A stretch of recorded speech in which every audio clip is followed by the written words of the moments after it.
News 4's Amy Cho, who joins us now. That's interesting. She's quite enthusiastic. Yeah. She is very enthusiastic, Wendy and Jim. So this teacher told me she already brings a gun to school. Now she leaves it in her car in the parking lot. It's in a locked safe. Now it is legal in Virginia to have a gun on school grounds as long as it stays in the car.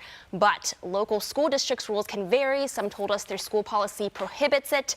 This teacher told us if it were up to her, she would bring it inside.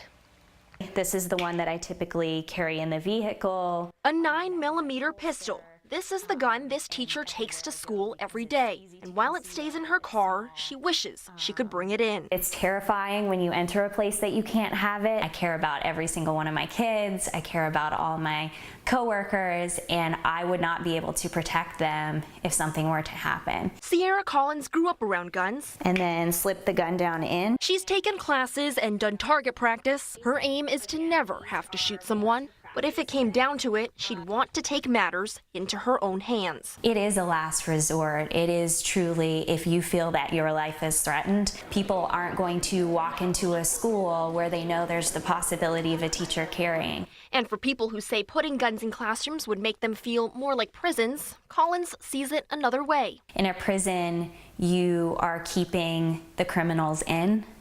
At a school, you're keeping the criminals out. She says training should prevent accidental shootings. She does have one concern. You know, are there going to be some teachers that are uncomfortable with guns, so they're not going to feel comfortable coming to school now? But Collins would rather be safe than sorry. I would do anything for these kids, and just like so many other teachers, I would lay my life down on the line for them. It's really important that I'm able to have my gun with me so that I'm able to protect them. Protecting our kids at school, still a loaded issue. Now, there are no concrete plans yet for teachers to carry guns. There are multiple legal and political hurdles, but if that changes, Sierra Collins is ready. Is she allowed to even have a gun on the school grounds, even in the parking lot? Are they cool with that? Yes, you know, so it depends. Virginia laws say it's allowed, but then the local school districts can vary. Some defer to Virginia law, but others say absolutely not. You cannot have a gun on school grounds. Right. Fascinating interview. interview. That was interesting. Yeah. Good stuff. Thank you, Amy. Thanks, Amy. Well, many teachers are using the hashtag #ArmMeWith on social media to respond to President Trump's idea. But instead of guns, they're asking for more peaceful resources such as school supplies, mental health resources, and impactful changes in curriculum. So, would you feel safer if your child's teacher was trained to use a gun? Our flash survey on Facebook shows most of you would not.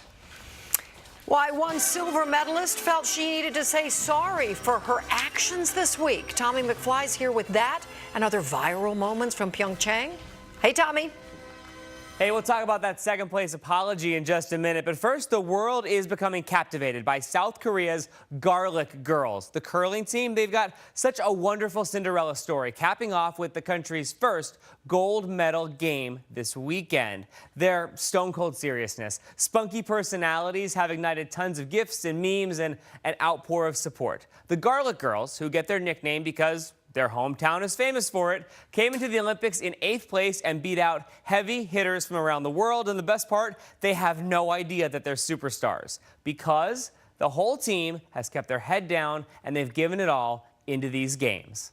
On to some scary moments in Pyeongchang with a little editing magic. Olympian horror story has made the rounds. That's proof that a little black and white filter and some spooky music can make just about anything into a scary movie. It was a huge night when the U.S. women's hockey team beat the Canadian team for gold. And there was a bit of a salty moment on the part of silver medalist Jocelyn Larocque when she apologized for yanking off the medal.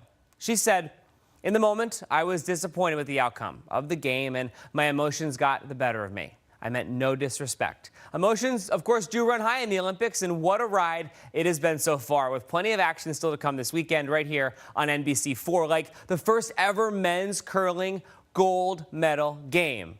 Yeah, Team Schuster. Be sure to check out, too, the 4 to watch on the NBC Washington app. We give you the 4 most electric events.